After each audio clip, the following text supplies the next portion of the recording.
Por 7 anos, o CEO nunca o notou. Uma noite, vê-lo com outra mulher a paralisou. A chuva começou sem aviso. Em um momento, a noite estava seca. No seguinte, a água batia contra as janelas do restaurante em gotas grossas e raivosas que distorciam a cidade além em formas abstratas de luz e sombra. Victoria Sinclair não percebeu. Ela estava muito focada na planilha brilhando na tela do seu telefone, muito absorvida em projeções trimestrais e margens de lucro para se importar com o clima. Este era o seu mundo. Números, controle, a satisfação de saber exatamente o que aconteceria a seguir, porque ela já havia calculado todas as variáveis. Ela se sentou em sua mesa privada no nível superior do restaurante, separada da área comum de refeições por uma divisória de vidro que lhe permitia observar sem ser observada. Era assim que ela preferia operar. Observando. Analisando. Nunca realmente vista. No momento em que seus olhos pousaram nele, algo mudou na energia do restaurante. Não dramaticamente, não obviamente, mas perceptivelmente. Como uma frequência mudando em um rádio que ninguém sabia que estava tocando. O homem estava perto do bar, esperando por uma mesa. Seu terno era cinza carvão, caro de uma maneira que sussurrava em vez de gritar. Seus ombros eram largos o suficiente para que o tecido tivesse que ser feito sob medida. Mas não foi o terno que fez a respiração de Victoria parar. Foi o rosto dele. Ela o reconheceu instantaneamente. Marcus Williams. Manutenção noturna.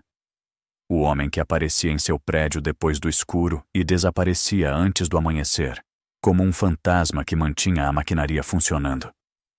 Ela o tinha visto exatamente 3 vezes em toda a sua carreira na empresa. 3 vezes ao passar. 3 vezes sem realmente olhar. Ele era o tipo de invisível que vinha de ser negro em espaços não projetados para ele. O tipo que vinha de entender como se mover pelo mundo sem deixar ninguém desconfortável. Exceto que agora ele estava inconfundivelmente visível. E ele não estava sozinho. A mulher chegou um momento depois. Ela usava um vestido esmeralda que parecia absorver a luz em vez de refletir. E se movia com o tipo de certeza que pertencia a pessoas que nunca questionaram seu direito de ocupar espaço. Sua pele era rica em tons de âmbar e cobre. O cabelo dela estava trançado e preso perto da cabeça em um estilo que falava de intenção e cuidado.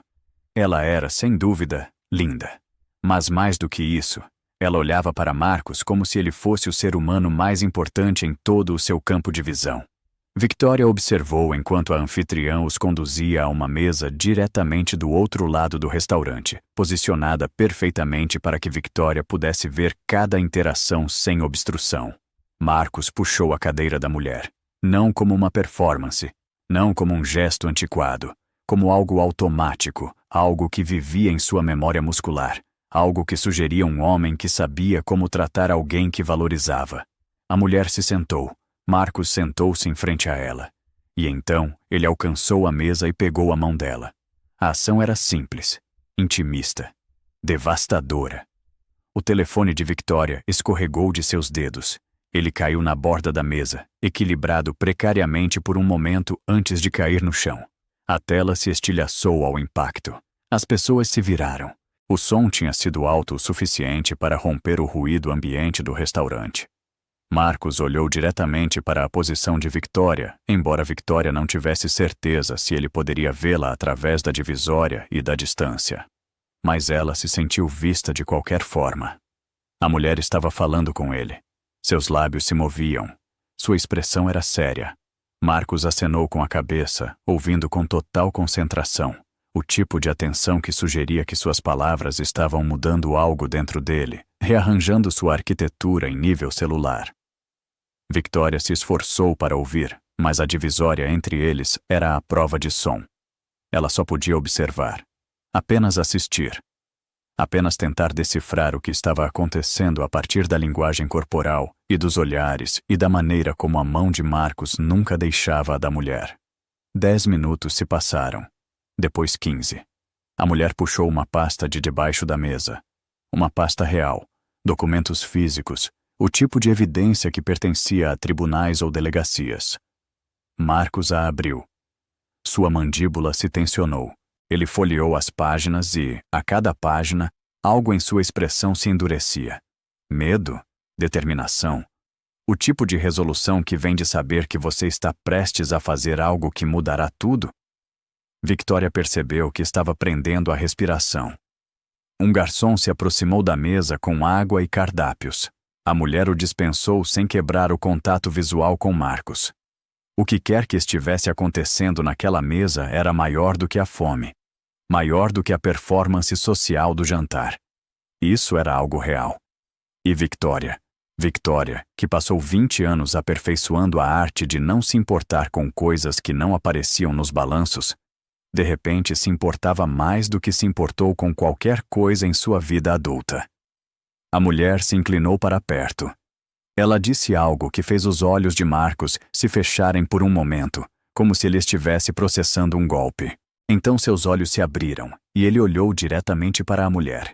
E havia algo naquele olhar que fez Victoria entender, com absoluta clareza, que ele a amava. A realização atingiu-a como um vertigem. Victoria agarrou a borda da mesa. Sua outra mão foi para o peito. Algo estava acontecendo em seu corpo. Algo para o qual ela não tinha o vocabulário porque passou anos treinando-se para não sentir. Uma pressão na garganta, um calor no rosto, uma sensação que poderia ter sido ciúmes se ela tivesse se permitido sentir ciúmes. O que não fez, porque ciúmes era um desperdício de recursos mentais. Exceto que ela estava sentindo. Inconfundivelmente. Não ciúmes de Marcus, ciúmes da mulher. Ciúmes da certeza em seus olhos, da maneira como ela olhava para ele como se tivesse tomado uma decisão sobre seu valor e defenderia essa decisão com sua vida. Ciúmes da facilidade com que ela ocupava espaço à sua mesa, como se pertencesse ali. Como se anos de história tivessem cimentado seu direito de estar exatamente onde estava. Victoria nunca olhara para ninguém daquela forma. Ela nunca permitira que ninguém a olhasse daquela maneira. A mulher reuniu os documentos de volta na pasta. Marcus não tentou impedi-la. Ele simplesmente a observou guardá-los. E então ele fez algo que quebrou algo dentro do peito de Victoria. Ele se inclinou sobre a mesa e colocou uma mecha do cabelo da mulher atrás da orelha. O gesto era terno, reverente. O tipo de toque que sugeria que ele já fizera isso 1000 vezes antes e faria 1000 vezes novamente, e cada vez isso importaria. Victoria levantou-se abruptamente. Sua cadeira arrastou para trás com um som que virou cabeças. Ela não se importava. Ela precisava de ar. Ela precisava de distância. Ela precisava parar de assistir à única cena que tornava impossível ignorar o quanto ela havia interpretado mal um ser humano inteiro. Ela se dirigiu ao banheiro, forçando-se a andar em um ritmo que sugeria controle, que sugeria que ela não estava desmoronando por dentro, que sugeria que a mulher do vestido esmeralda não havia acabado de destruir sua compreensão de quem Marcus Williams era e qual era seu valor. No banheiro, Victoria se trancou em uma cabine e pressionou as palmas contra a porta de metal fria. Seu reflexo no espelho mostrava uma mulher que ela reconhecia, mas não conhecia. Blazer caro. Cabelo perfeitamente escovado. Olhos que pareciam ocos. Quando ela se tornara isso? Uma pessoa que havia construído toda a sua vida em torno de evitar conexões, em manter distância, em se convencer de que a vulnerabilidade era um defeito de caráter em vez de uma característica de ser humano, ela ficou naquele banheiro por 11 minutos. Quando saiu, certificou-se de que Marcus e a mulher não estavam mais em sua mesa. A pasta havia sumido. As cadeiras foram retiradas. Não havia evidências de que eles haviam estado ali. Mas Victoria sabia o que tinha visto. E ela sabia que teria que lidar com isso. Marcus Williams havia sido invisível por tanto tempo que a invisibilidade se tornara seu estado natural. Aos 38 anos, ele aprendera a se mover pela Chain Manufacturing como um fantasma. Presente, mas não notado, necessário, mas não reconhecido, valioso, mas não visto. Sua filha, Amara, tinha 8 anos e aprendera a ler a linguagem de seu silêncio, a maneira como ele se movia quando o dinheiro estava apertado, as sutis mudanças em seu comportamento que sugeriam que ele estava carregando mais do que podia suportar. Ele já fora um engenheiro, Um verdadeiro. Antes da morte da mãe de Amara. Antes que a dor reorganizasse sua vida em algo menor, mais privado, mais focado na única coisa que importava. Antes que ele entendesse que se destacar era perigoso, que a ambição atraía atenção, que a visibilidade poderia custar-lhe o único relacionamento que o mantinha ancorado ao mundo. A mulher do vestido esmeralda era a doutora Sienna Cole. Ela era uma investigadora corporativa, contratada discretamente pelo advogado externo do Conselho para investigar irregularidades financeiras que estavam crescendo a cada relatório trimestral. Ela era amiga de Marcus desde a faculdade, na época em que ele ainda era alguém que acreditava no futuro, que pensava que seu talento o protegeria, que ainda não entendia como o mundo punia homens negros por serem muito visíveis. Eles roubaram tudo. Sienna lhe dissera ao telefone, sua voz urgente e baixa, seu trabalho, seus designs, suas inovações. Tudo que te tornava valioso naquela empresa está sendo creditado a George Morgan e sua equipe. Milhões em lucro. Milhões que deveriam ser seus. Marcus quis dizer não. Quis lhe dizer que não se importava mais, que o dinheiro não importava, que tudo que importava era manter Amara segura e estável e longe do tipo de escrutínio que poderia machucá-la. Mas Sienna o lembrou de algo que seu eu mais jovem sabia. Você tem uma filha. O que você ensina a ela sobre integridade se você fica em silêncio enquanto as pessoas roubam de você? Então ele concordou, relutantemente, em encontrá-la, para revisar as evidências, para decidir se era corajoso o suficiente para fazer uma escolha que mudaria tudo. Na manhã seguinte, Victoria fez algo completamente fora de seu caráter. Ela solicitou o arquivo de pessoal de Marcus Williams. Não pelos canais normais. Diretamente. De Amanda. Recursos Humanos. Com um tom que deixava claro que esse não era um pedido que ela esperava ser questionado. Amanda hesitou. Há alguma preocupação específica, Victoria? Marcus tem um excelente histórico de manutenção.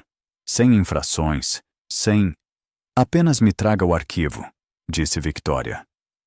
Quando o arquivo chegou, Victoria leu cada palavra. Ela leu sobre a data de contratação dele, 7 anos atrás.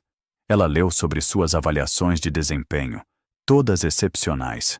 Ela leu sobre as anotações em seu arquivo, solicitações de mudanças de horário, documentadas, mas negadas, permissão para tirar licença não remunerada, pedidos de horários flexíveis para acomodar a programação escolar de sua filha.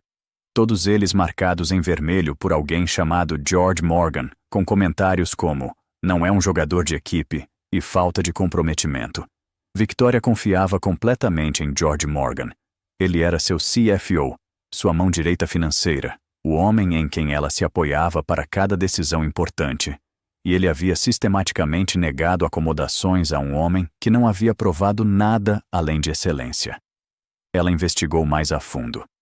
Ela puxou registros financeiros do Departamento de Manutenção. Ela olhou para a atribuição de projetos. E foi então que ela encontrou um relatório técnico datado de 4 anos atrás, resolvendo um problema crítico de inventário que estava custando à empresa milhões anualmente. A solução era brilhante, elegante. O tipo de engenharia que sugeria um verdadeiro gênio. O autor listado no relatório oficial era George Morgan. Mas Victoria tinha visto a caligrafia no pedido de demissão de Marcus de 3 anos atrás. Um pedido que ele havia apresentado quando sua filha estava doente e ele precisava de flexibilidade. A mesma letra estava rabiscada no relatório técnico original. Este relatório pertencia a Marcus. Victoria sentou-se em seu escritório enquanto as implicações se cristalizavam. George Morgan não estava apenas negando acomodações a um pai solteiro. Ele estava roubando propriedade intelectual. Ele estava construindo sua reputação e sua compensação com um trabalho que não fez, criado por um homem que ele havia sistematicamente apagado dos registros. E Victoria, em sua infinita sabedoria, havia acreditado em cada palavra que George lhe disse sobre Marcus Williams. O ciúme que ela sentira no restaurante se transformou em outra coisa. Vergonha, clareza. A dolorosa compreensão de que ela havia feito exatamente o que o mundo foi projetado para fazer com pessoas como Marcus. Ela o tornara invisível, Victoria encontrou Marcus na noite seguinte, no nível de manutenção da Chen Manufacturing. Ele estava de pé diante de uma parede de placas de circuito, verificando conexões com o tipo de precisão que sugeria que ele estava pensando em outra coisa completamente diferente. Ele não olhou para cima quando ela entrou. "Preciso te perguntar uma coisa", disse Victoria sem rodeios. "Quem é a mulher?" Marcus se virou lentamente. Sua expressão registrou surpresa, então algo mais reservado. "Não tenho certeza se isso é relevante para as operações da sua empresa." "A mulher do vestido esmeralda", continuou Victoria. "Quem é ela e o que ela estava fazendo com você na Aurelius na noite passada?" A mandíbula de Marcus se tensionou. "Com todo o respeito, senhora, isso é um assunto pessoal." "Eu te vi com documentos", pressionou Victoria. "Pastas. Algo importante. Quero saber o que está acontecendo."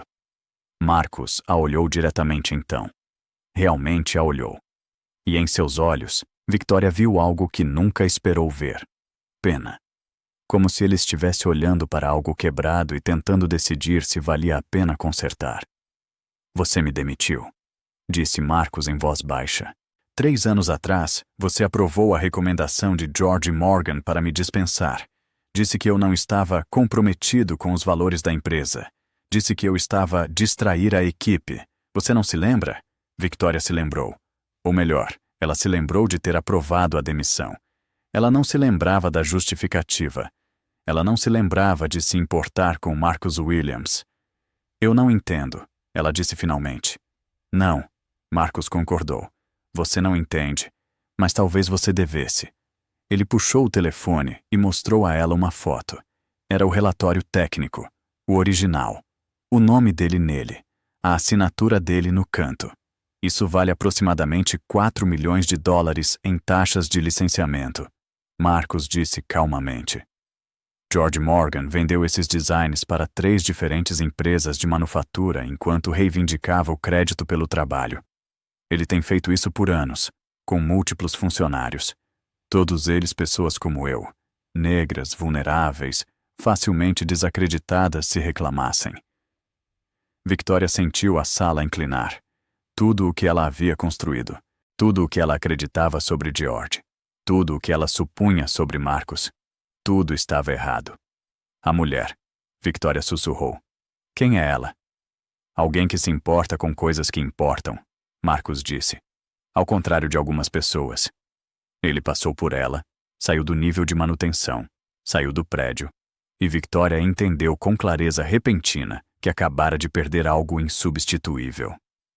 Não porque quisesse Marcus romanticamente, mas porque perdera a oportunidade de ser alguém melhor do que fora. A investigação federal começou 3 dias depois. Sienna Cole havia apresentado queixas à SEC, fornecido evidências de fraude sistemática e desencadeado uma cascata de investigações que levariam meses para serem desfeitas. George Morgan foi preso. Suas contas foram congeladas. Seu império, cuidadosamente construído de crédito roubado e riqueza apropriada, indevidamente colapsou em um período de 48 horas. E Victoria ficou para contemplar o papel que desempenhara, não no roubo, mas na invisibilidade, na disposição de não ver, na confiança conveniente que ela depositou em alguém que se beneficiou de mantê-la cega. Ela renunciou ao cargo de CEO antes que o conselho pudesse forçá-la a sair. Não como um ato de nobre autossacrifício, mas como um reconhecimento de uma verdade simples. Ela havia provado que não podia ser confiável para liderar pessoas quando não conseguia nem mesmo vê-las. Levou 6 semanas para encontrá-lo. Ele estava trabalhando em uma pequena empresa de manufatura do outro lado da cidade, uma empresa que valorizava a experiência em vez de pedigree, que acreditava em creditar o trabalho às pessoas que o faziam. Ela o encontrou de jaleco, ensinando um engenheiro mais jovem os pontos finos dos sistemas hidráulicos. Ele era paciente, gentil, a maneira como um homem ensina quando realmente se importa se a pessoa aprende. "Eu te devo um pedido de desculpas", Victoria disse sem rodeios.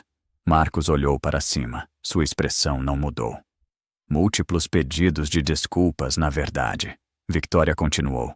"Por não ter te visto, por confiar em George mais do que na sua credibilidade, por aprovar sua demissão sem questionar, por olhar para você naquele restaurante e assumir coisas que não tinham nada a ver com quem você realmente é.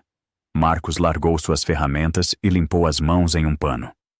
Desculpas são gratuitas, ele disse. Elas não custam nada. O que importa é se suas ações mudam. Passei as últimas 6 semanas examinando isso, Victoria disse, e cheguei a entender que construí toda a minha identidade na suposição de que as pessoas não valiam a pena conhecer. Essa conexão era fraqueza. Essa visibilidade era vulnerabilidade. Eu trato a maioria das pessoas como obstáculos a serem contornados em vez de humanos a serem vistos. Certo, Marcos disse. Ele não estava sendo frio. Ele não estava sendo caloroso. Ele estava sendo honesto. O que mudou? Eu te vi olhar para alguém como se ela importasse. Victoria disse simplesmente. Eu te vi tocar nela como se você tivesse tomado uma decisão sobre o valor dela que nada no mundo poderia abalar, e percebi que nunca tinha sido olhada daquela maneira. Nunca olhei para ninguém daquela forma. Eu construí uma vida inteira especificamente para evitar esse tipo de vulnerabilidade.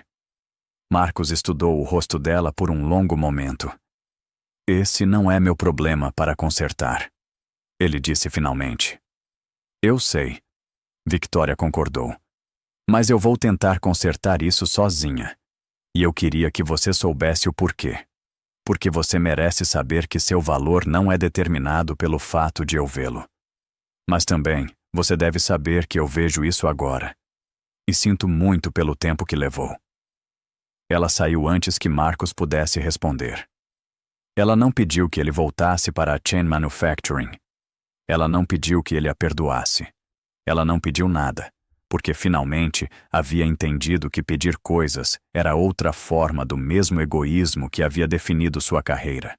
O que ela fez em vez disso foi, silenciosamente, de forma sistemática, reconstruir a empresa que herdara em algo diferente. Ela criou sistemas que creditavam o trabalho às pessoas que o faziam. Ela estabeleceu políticas que protegiam pais solteiros e cuidadores. Ela contratou investigadores para encontrar cada caso de propriedade intelectual roubada e fez restituição. Ela removeu as pessoas que se beneficiaram da invisibilidade e contratou pessoas que acreditavam em tornar os outros visíveis. Levou meses, depois 1 ano, depois mais tempo. E então, uma noite, Marcos apareceu na porta do escritório dela. Ele não estava lá para emprego. Ele estava lá porque Sienna, Dra. Cole, havia pedido que ele entregasse uma mensagem. A investigação federal havia sido concluída. George Morgan havia sido condenado. Múltiplas ações judiciais haviam sido resolvidas. E Marcos havia recebido compensação por cada inovação que havia sido roubada dele. Não estou aqui para me reconciliar com você, disse Marcos. Mas eu queria ver a mulher que Sienna disse que estava tentando mudar as coisas. Victoria se levantou. E? O que você acha? Eu acho que ações importam, disse Marcos. Eu acho que você está tentando. Não tenho certeza se você vai conseguir, mas eu acho que você está tentando. Isso é tudo que posso fazer, disse Victoria.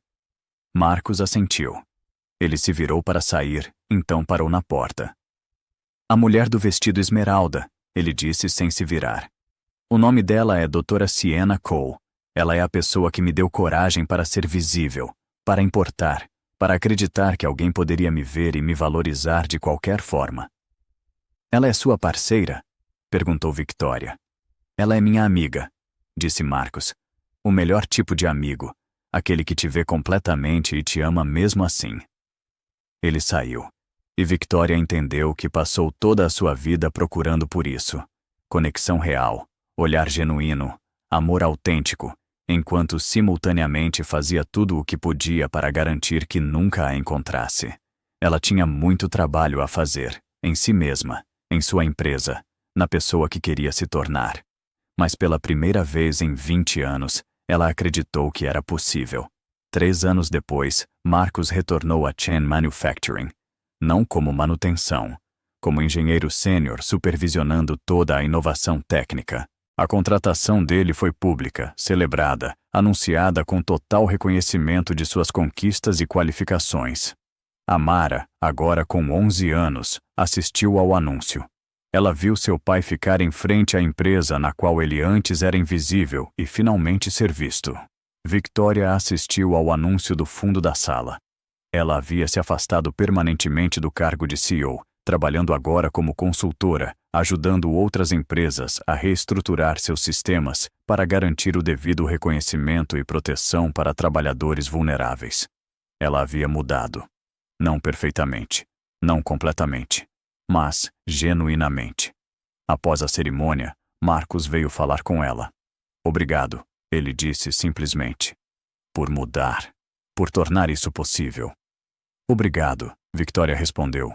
Por me mostrar o que significava ser digno de ser visto. E naquele momento, de pé em uma sala cheia de pessoas que nunca haviam sido invisíveis, que nunca tiveram que lutar para serem reconhecidas, que nunca questionaram seu direito de ocupar espaço, eles se entenderam completamente. Não como parceiros românticos, não como amigos próximos, mas como duas pessoas que aprenderam algo essencial sobre o que significava ver e ser visto, valorizar e ser valorizado, importar em um mundo que havia sido projetado para fazer pessoas como Marcos desaparecerem. E essa compreensão, esse reconhecimento, foi suficiente.